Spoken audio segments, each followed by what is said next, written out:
Yo, what's up guys? This is me, the Mediocre Duelist, back after 3 months of an absence.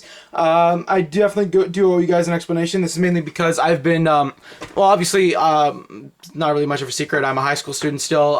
It was exam week, and also like close to exams by the time when I stopped recording. And also I am a musical theater student. Most of you already know this, or some of you know this. I know I've gained a big amount of subscribers, like at least 30 from the last few months because of my hero profile, and like I really do appreciate that, guys. Like, thank you so much. So I definitely wanted to get back into try to record and stuff like that. So this is just my small attempt because yeah, it's definitely been a while. But yeah, I totally lost where I was. I was in musical theater. I was in a production of Jesus Christ Superstar.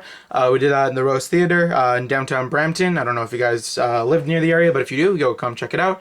Because also in November, we're doing a production of West Side Story, which I am also going to be a part of, and this time I will have an actual role, which I'm actually pretty excited about. But enough about that. Let's just get back to the deck profile. So from the title, this is basically fireking Ubel.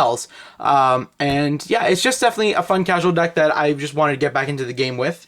And I basically have most of the cards. I'm probably missing only one, if any. It's an Earthbound monster, but like it's not really exactly necessary, but I will be showing replays in a different video, showing what this deck can do and basically what it can do. Because I've dealt with a bunch of random shit. I've dealt with Double Infinity, I've dealt with Clearwing, I've dealt with, just like a bunch of stupid shit, and it's just been funny as hell, and it's just such a fun deck to be playing with. But yeah, let's not waste any more time. Let's get straight into it. So, I'm assuming you guys don't know what the Firekings do, so I'll just like briefly go over them. Basically, we got your triple Fireking Garunix. What Garunix does is basically, not Baby Garunix, if you guys are mistaken, you Cosmo players do. What Garunix does is basically, if it's destroyed by card effect, it's special summoned on the next standby phase from when it was destroyed, and then after after the summon, it Dark Holes. No, it activates and then Dark Holes. So, which is basically the gimmick of this deck. It's like Standby Phase and Dark Holes, which is Standby Phase and Destruction by card effects. So, that's like the main focus of this deck, and it's pretty fun, especially with Ubels. And also, I know a lot of people don't really know what Ubel is, so like it just makes it even more fun when they have to like find outs to it. Also, the best part about Garunix is that it does have a second effect. If it's destroyed by battle, it gets to replace itself with a different Fireking monster as long as it's not itself. So, which is pretty cool, and no one really expects it. And it's like a 27 beater, 17 defense. It's not really like the best thing in stats, but it's still pretty good. Level 8, you can make some rank 8s if you want with that, but enough of that. We got triple Fireking Avatar Barong.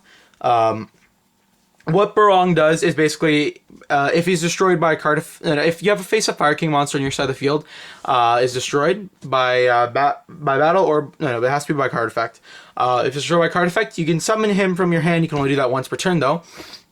So like it's an easy way to like swarm the field. And also, if he's destroyed by card effect, during the next standby phase, he gets to search for any Fireking card except for himself, which is basically pretty cool. So like he's kind of a Stratos, and also, if you do it right, it can event you a free +1. I think. No, I know you can go pretty even, but still. Yeah. Next Fireking monster is Fireking Yaksha. You play 3. I'm gonna say this out now. I don't play Baby Garunix because like it's not the best thing for this deck, and like even then I don't have it because I gave it away for everyone who needed it for Cosmos, and I don't really like it that much. But yeah. Especially in this deck. So Fireking Yaksha, sorry about that. Yaksha is basically, it has the same effect if a Fireking is destroyed. You can special summon it with like Barong. But what else it does, it also, if he's destroyed by battle or by card effect, as long as he hits the graveyard from that, he gets to destroy one card in either your hand or your side of the field. Now let me rephrase that. Let me repeat that. From your hand or your side of the field. You think that's bad, but excuse me, again in this deck it's pretty good because you want your effects to go off from destruction. And it's pretty damn good when you have an engine like this. Now you guys are going to be wondering, what the hell is this shit? So basically, this is the Ubel. The Ubel was an anime card that came out in GX.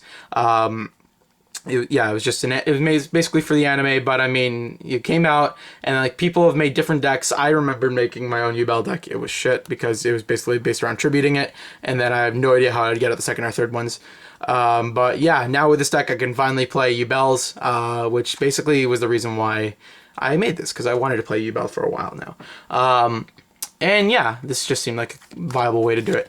So that's it for the fireking engine. We'll just get straight into Ubels, because I'm assuming you guys don't know what Ubel does either. So basically, Ubel is a weird monster. It has 3 stages. As you can see, we got regular Ubel, Terra Incarnate, and then finally the Ultimate Nightmare. None of the Ubels can be destroyed by battle, and also you don't take any battle damage involving Ubel itself.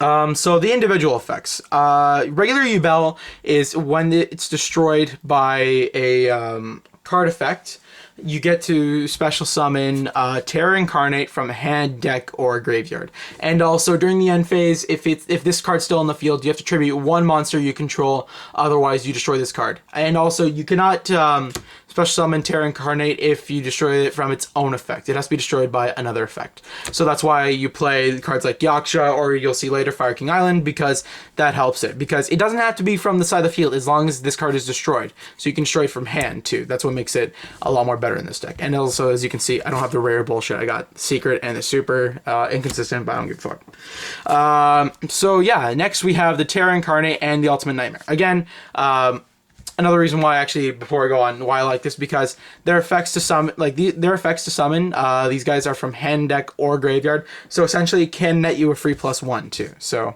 but yeah.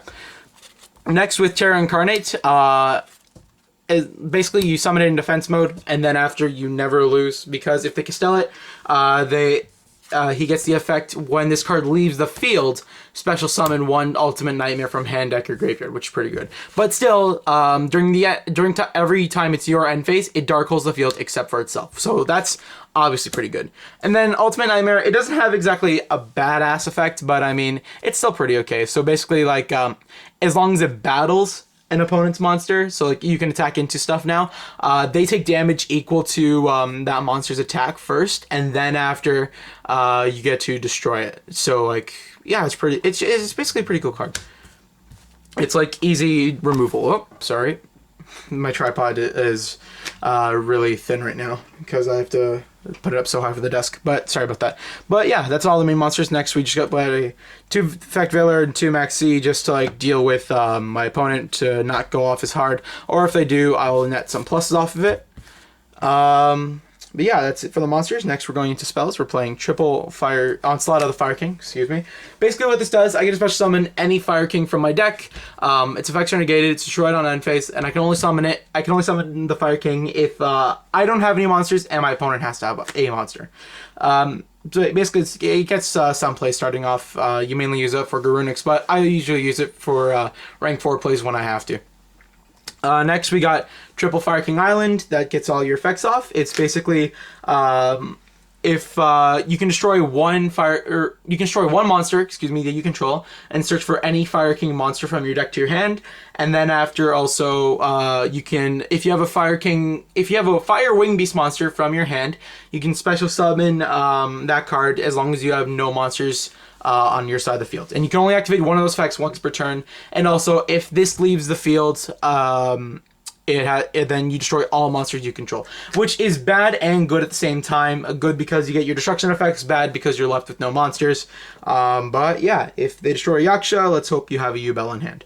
Next we're going on to Circle of the Fire Kings. It's basically kind of a Monster Reborn. I used to be playing 3, but it would just be cloggy at times. Still can be.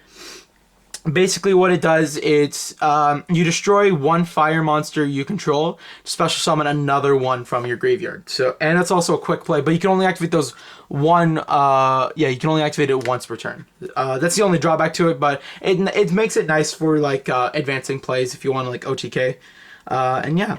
Next we're going off to 3 Fire Formation Tankies because I want to search for my Yaksha or also my Brong ASAP.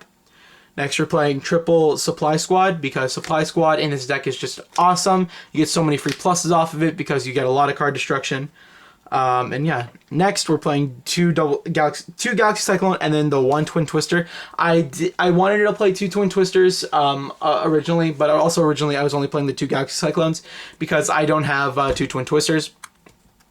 I just kind of threw this in for extra like anti-pendulum hate, so that way I don't have to deal with scales as much. And yeah. That's basically my back row removal. I was playing Sacred Phoenix of Nephthys, but like it was too slow and it would be too cloggy in my hand, and it was just kind of pointless in this deck. So I got rid of it in general. Next, I got the one Regeki and then the one Rekindling. Rekindling is basically monster. It's basically Soul Charge on steroids. You can play Soul Charge over this if you want to, but I mean, I kind of preferred this just because like I'd rather use this to like spam out my board with rank 4s, and also if I'm going to have like mass monster revival, I want to swarm and then like OTK my opponent. I don't want to have to sit there, lose a lot of life points, and then like have my stuff be destroyed afterwards. So yeah. Finally, for traps, it's a short trap count. We just play two Call of the Haunted, mainly for Ubel, regular Ubel, because it can be special. That regular Ubel can be special summoned from anywhere.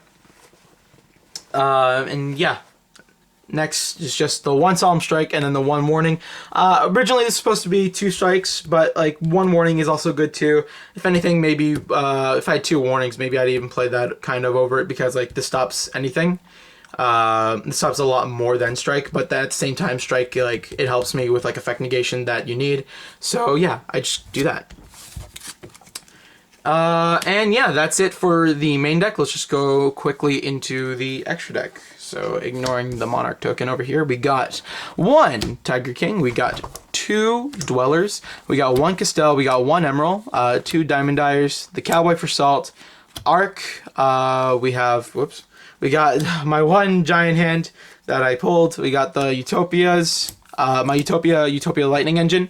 It's just usually helpful if you if your extra deck space really if you care about it, you don't really have to be playing C39s just for like extra material. So like you can use like the attack twice if you ever needed it. But with this deck, extra deck doesn't really matter too much. Like you could definitely want to have Castell, Abyss Dweller, and 101, and even like a giant hand, not crazy hand.